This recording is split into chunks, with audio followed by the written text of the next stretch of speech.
Bonjour à tous. Une courte vidéo pour faire un bilan sur l'activité 13. Donc cette activité, on l'a commencé juste avant le début de ce confinement. Donc je rappelle, le but était de trouver quel était le point commun, c'est-à-dire l'attribut, la caractéristique commune à tous les êtres vivants. Pour cela, on avait utilisé le microscope et on avait observé un épiderme d'oignon.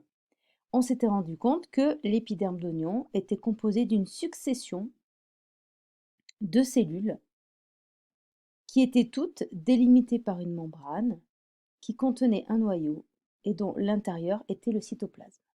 Donc ça, c'est ce que nous avons vu en classe. On aurait pu compléter par une deuxième observation, par exemple des cellules buccales, donc c'est les cellules de l'intérieur de votre joue, et on voit que là aussi, les cellules sont délimitées par une membrane, contiennent un noyau, et donc l'intérieur de la cellule est composé du cytoplasme.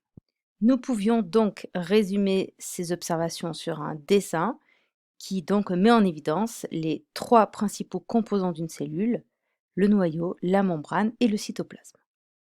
Donc nous en étions là la semaine dernière. Pour être sûr que seuls les êtres vivants étaient composés de cellules, il fallait observer quelque chose qui n'était pas vivant. Et donc c'est l'exemple du granit. Donc le granit, c'est une roche. Et lorsqu'on regarde cette roche à la loupe, on voit qu'elle est composée de trois éléments.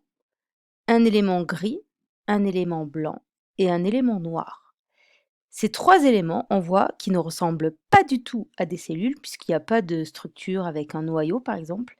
Et ces éléments, c'est ce qu'on appelle des minéraux. Ces trois minéraux s'appellent donc quartz, feldspath, biotite. Bien évidemment, ces noms ne sont pas à prendre. Vous pouviez donc résumer vos observations sous la forme d'un dessin d'observation, donc qui répertoriait la structure, c'est-à-dire l'accolement des différents minéraux.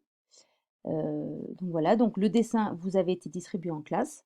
Ne vous restez plus qu'à noter le titre, sans oublier le grossissement et les légendes. Le bilan de cette activité, là aussi, on avait déjà commencé à la copier. Toute cette partie-là a été copiée, c'est-à-dire le fait que tous les êtres vivants sont faits de cellules, c'est donc l'attribut caractéristique des êtres vivants.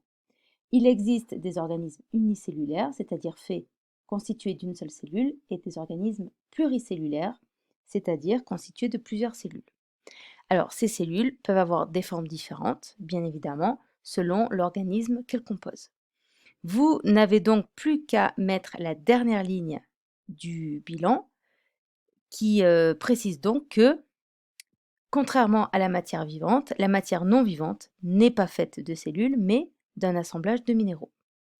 Dans ce bilan, 3 mots étaient écrits en vert. Vous allez donc pouvoir prendre votre feuille de vocabulaire, c'est-à-dire la première feuille du chapitre, et donc compléter avec les définitions organisme unicellulaire et organisme pluricellulaire.